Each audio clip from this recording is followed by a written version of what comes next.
Come on, take it down. Take it down. Take it down! Am I the only one with a brain in here? No? Lel, 231 for a 10. Good luck, buddy. Huh? Hey guys, it's Kussi. While the weather in Germany is actually getting enjoyable again due to spring being somewhat warm, but doesn't unleash my allergic reaction like summer does, I decided to make the most of my day off and spend it doing keys. About 12 of them. I'm an adult virgin. Time well spent. And even though we had our fair share of glory last episode with the big upgrades and the successful timing of a key that was higher than expected, today we get a fair reality check when it comes to the puck life. Because no matter what you do, you cannot control the outcome when it's not your own key. And that's a fact. So buckle up, make yourself comfy, and if the sunshine from the nasty outdoors is bothering you, darken the room like yours truly. Put this puppy on the second monitor and make sure to like the video in advance, because that's what the YouTube gods care for in the end. Also, if you don't mind, subscribe for completely free, as we are closer to 1 million subs than ever before. I mean, you're not wrong. Alright, so after achieving that high we get with the 11 Magisters last episode, I was in a bit of a pickle. Do I just take that one myth item in my vault, or am I a gamer? A true enjoyer of pain? An autistic muppet that hates starting things with the thirst to finish them? Just kidding, we ain't done. Quick reminder, I did most keys on 8 or 9 before last week during Tyrannical, so I'm somewhat informed on how bosses feel, and for the most part, party wiping on bosses is the real issue due to how time consuming it can be. But with default confidence, I was ready to tackle the dungeons I was most worried about, due to the fact that there's a lot of trash and big packs, and they hurt. Caverns can be a nasty one, but from my experience, as long as you don't overpull, there's enough time to play the key. What didn't help is our evoker being scared of another man touching his ball. What do you mean by that? While on the subject of touching balls, pause, let's talk about this affix for a moment, as I didn't mention it last week. Salagyats Bargain, Pulsar will summon orbiting testicles around every party member, which move along with you. So you cannot soak your own, cause that's gay. Instead you have to let your homie do it, which is not gay. I'm with my... The problem is, often people run away from you because they can't make a decision in order to ease the mechanic, or, my favorite, they don't even give a shit. The truth is that this affix is not as bad as the original version, if you know, you know, but similar to the heal affix from last week, for every ball that isn't consumed, pause, enemies who are currently in combat will receive a 10% damage done and 20% reduced damage take buff. Also, for everyone we take care of, we receive a juicy buff to mastery and leech. So it's safe to say, you want to catch them all. However, there's a big problem I have with this shit affix. After years of Blizzard promoting independency of players by adding more bloodlusts, more combat res, and even usable items to duplicate them so you don't need teamwork, just to make unique class mechanics redundant, and after promoting a gameplay that pretty much breaks down into everyone for themselves when it comes to mechanics, they added some shit which needs you and your party to work together. With that being said, there are situations where this affix could prove to be deadly, especially when 4 people need to stand still and there's only one guy that can freely move. But again, in short, if you just stack up when the affix spawns, you get rid of the balls pretty quick and receive your thick ass mastery buff to do more damage. And if there's nothing to do as a healer, then you take care of them to provide your party with extra damage, so your casters can stand still and send it. Now, one thing I figured out during the first boss fight in here is that the applied debuff during the barrage is simply a slow. You're joking. Which isn't an issue by itself, but the same person sometimes has to run into an ice block. So don't be like me, dispel them. And hey, look at me clutching up the situation for my warlock here who got sent skydiving. Easiest bob of my life, baby. I bet he would be proud. Now, as you can tell by the trash pull sizes and the death counter, this was a slow and steady type of angle, which I don't mind. If I wouldn't be so scary to talk to people in game, I may would have told him he can pull a bit more, but my social skills ain't there yet. Oh, looks like he heard me. However, there were a lot of things that went wrong here. First, the incoming damage in here is a lot whenever the shields blow up and kicks aren't used. Furthermore, because I had to spam heal people, I didn't pay attention to the affix, and so did nobody else. 2 stacks went through, doesn't make this any easier. Ultimately, I did get slapped by the bats that got body pulled. Not a full wipe, but a bit of an unpleasant experience for me. 6 minutes for final boss should be an easy one, right? What about that? You see, there are multiple things on this boss that could make the fight super easy and some that make it incredibly unpleasant. One thing to mention beforehand though, there's a lot of damage coming off the boss to the party in an opposing manner. That's also mainly the reason you want to ensure that all other sources of damage get dealt with in the proper way. For us this means you want to stack the totems in order to finish them off as quick as possible, because if you don't...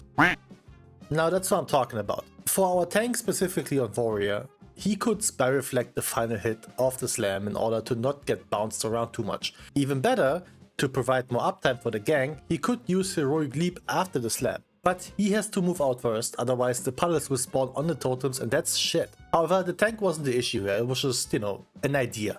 What also doesn't help is, if you get hit by an avoidable ground effect just before the intermission phase happens. Now that's how you break a key, ladies and gentlemen. Play it nice, safe, smooth till the end, and then get tackled to the ground by basic mechanics. But this wasn't it. Someone body pulled, no one kicked, wipe again. Rough, rough, rough. 3 full wipes later, I finally managed to stay alive until the intermission phase and we got it done. Crazy how that works. Maybe me using bubble on one of those 2 attempts would have been the smarter choice. Oh really? Granted, on the first pull, I didn't even know what happened if the totems stay alive, cause that never happened before. On the second attempt, I was staring at the party frames, otherwise I would have dodged this. But again, bubble would have saved not only the pull but the run. So even though keeping the totem alive wasn't necessarily my fault, I could have prevented the break. Feels bad, man. I was ready to move on to a different dungeon, but then I saw a title that spoke to me.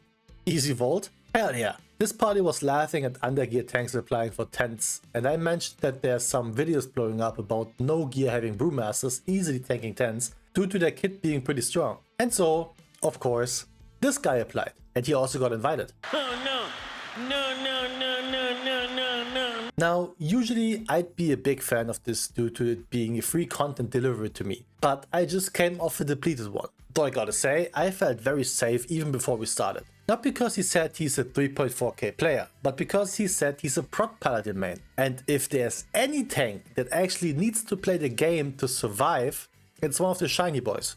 And I gotta say, I was mind blown. Lil Bro did more HPS than most blood decays I've met so far, but the biggest problem Brew used to have is that they have to rotate cooldowns non-stop while praying to not run out of them, which seems like it's not an issue anymore. Even with not worrying about the tank anymore, there's still some healing to be done in this key. A lot of heal absorbs, random casts, or just flat out AoE that does require some attention to get through smoothly. In the end, over the past few weeks of playing Holy Paladin, I came to the acceptance what my duty as a healer is. You want to give your party members the confidence to freely do damage and not having them to worry about, panic using heal potions non-stop. Or in short terms, you are there for them to play the game. With that being said, I'm using wings whenever it looks like shit is about to go down, rather than to keep it for, shit that is about to go down even more. My general thought process here is, if the tank pulls a bit more, they probably have cooldowns ready, which means they usually won't have them for the next pull, so they won't go big again. Granted, that is a lot of wishful thinking, because tanks change their minds quicker than a Labrador with ADHD. However, this run going smooth up until the final boss wasn't the only similarity. We also wiped on the final boss. This time, however, not because of bad mechanical plays or because not enough DPS on the totem, it's because our tank wanted to min-max the buff you get from the Shadow Realm. He wanted to make sure to late kick the final ghost so we keep the uptime on the buff. But the problem is, this is a puck run. People don't know how this works. Hell, I don't know how it works. Apparently we all need to stay in the other world or something, I don't know. If you know it, let me know. Worst thing is, we wouldn't even need this at all, because with Lust we would have just crushed the boss easy peasy. So we go again, now we do it normally, and finally time this troll infested shithole. Now after getting spoiled by this monk that played the quote unquote broken tank, and also played it well, I was keen to avoid Brewmasters for now, cause it feels like a cheat code. So instead, we got another bear, in another seat. Remember the last time? Bro, you can't write this shit.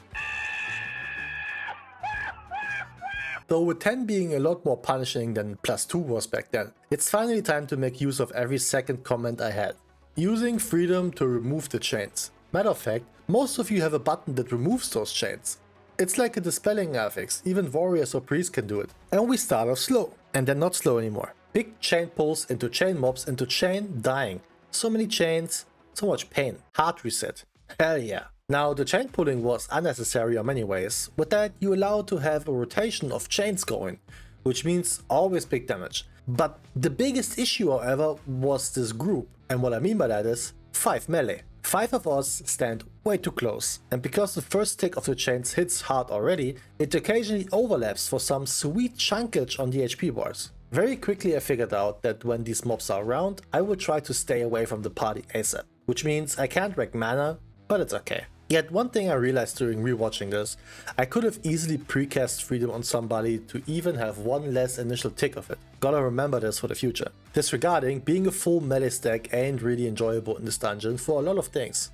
For one, people don't like to move out for kicks, so you occasionally got one caster standing in Narnia, happily making my life even more stressful. And on top, I was halfway molding already because our tank decided to unplug the big elementals from their portals, which I dealt with very calm and collected. Totally not spam pinging in panic. But hey, at least I wasn't bitching about that. Ain't that right, Chief? And if you ever asked yourself if the boss or the trios boss spawn randomly or close to players, I got the answer because we have 5 melee. In fact, randomly, pretty randomly, but always close enough to deal with them. And just in case you don't get rid of them, you can easily soak one, even more so when using some sort of immunity. Now after that I was certain the tank just wanted to mess with the Demon Hunter as he kept pulling smaller packs, but if the unhealthy outdoors was mad, he didn't communicate it any further. I still thought it was hilarious. Another one in the books, and with that we gotten ourselves a solid vote with 2 mid options coming soon. Nice. And yet, I ain't done.